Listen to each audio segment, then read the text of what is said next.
Hey everybody, welcome to the video. Welcome to the channel. If you're new here, thanks for stopping in and checking it out. Today I'm going to do a little Sugar Shack tour. This is our current Sugar Shack, and that is the old Sugar Shack. So we'll start over here with this one. Give you a little history on this shack and how things were done when we used to use this shack. This was an old chicken coop that came off the original homestead. My grandfather moved this building, best we could tell, probably in the early 70s. Brought it up here and started making maple syrup in it. So we just kind of repurposed it. We put some slab wood on the side of it, and it's kind of our storage area for barrels and sap tanks. And as you can see, it's getting pretty rough. But this building's probably 100 years old. I remember when I was a little kid being in here when they were cooking sap. The pan used to sit right in this corner right here. And it was a wood fire and just a big flat pan. And that's how they used to make maple syrup in this old building. I don't know how many more years it'll stand here. We'll keep bracing it up and pounding 2x4s into it and see if we can keep it alive.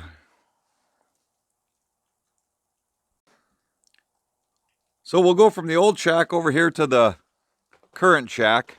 I won't call it new. This thing was probably built 74, my dad figured. So it's been around for a while.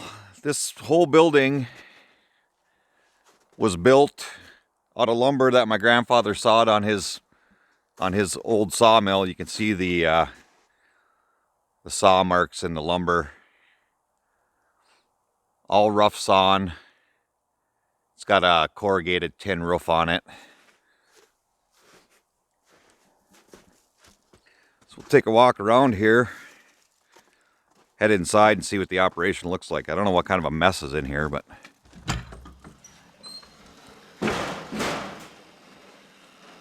So here's the shack. You got your table here for playing cribbage and whatever else while you're cooking. This operation over here, this is where we finish the syrup after he pulls it off the main pan. Then he'll come back and reheat it up to temperature again, and then we'll pull it out of here right into the containers. We don't have the pan together yet, but here's the firebox. I believe this might be a store-bought thing. I'm not sure on that. But you could see in the back, that was the chimney when we used to run a wood fire in here. And then this is the stack for pulling the steam off at the top of it so it evaporates faster. So this was wood fired when it was originally put in here. And then they went to fuel oil.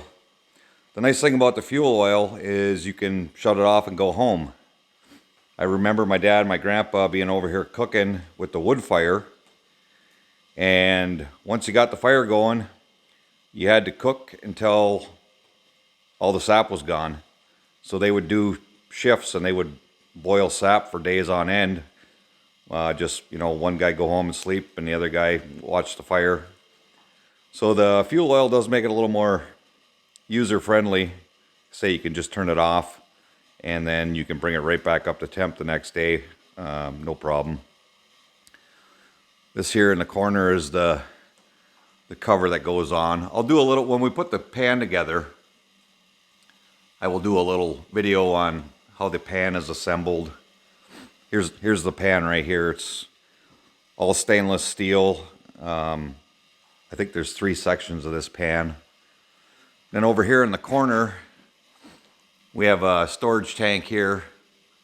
So we pump from sap from the outside, pump it into this tank, and then it's just gravity fed down into the pan. And of course, this entire building is non-insulated. Back in the day when you had a wood fire ripping in here, you did not have to worry about heat at all. It was very hot. Obviously, even with the fuel oil burner, you got a fair amount of heat generated, but not like it used to be. You'd have to, with the wood fire, you'd have to have the door open half the time if it was anywhere near freezing outside. There was a little wood stove in here. I think Grandpa just used that for when he was finishing syrup or when he was up here working on it or whatever. We haven't had a fire in that in a long time. But it's kind of a cool old stove, so we just leave it set there. And then there was another thing I was gonna take a look. I don't know where it is for sure. Somewhere in here. Sorry about my camera work here.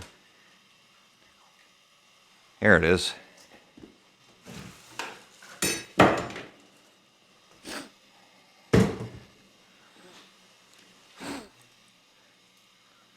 An old Johnny's Red. Really enjoy the John's Red chainsaws. This thing is, I don't know how old this is. I don't even know what model it is or anything. But as you can see over on this side, Grandpa fashioned up a bit, a left-handed bit, because of the rotation of the chainsaw. And this is what he used to run to tap the trees. We don't do it that way anymore. My dad said a few years back the saw wouldn't start, and instead of monkeying with it, he just went ahead and started using his cordless drill to drill the holes for the taps. But I thought I'd show you that. It's kind of a neat piece of history. I don't know, I might do a little research on this. Maybe I can get this thing to run and turn it back into a chainsaw. Kind of a neat old saw. I'll take a walk around the other side of the building here. I think Dad's out tapping right now, so that's why he's not around. We come in with the trailer with the barrel. I'll show you the setup we got for hauling. Then he has this, we have this storage tank here. Then we just throw a sump pump in this, pump it up into that pipe right there, right into the tank on the inside. And we got quite a good collection of barrels and stuff here. And we'll get those all filled up. You know, he'll start cooking when he's got 300 or 400 gallons of sap, I would imagine. And then we got the fuel oil tank here for the burner inside. Say it's got a corrugated metal roof, the old style, and then that's the old chimney for the wood fire. So there's my Sugar Shack tour.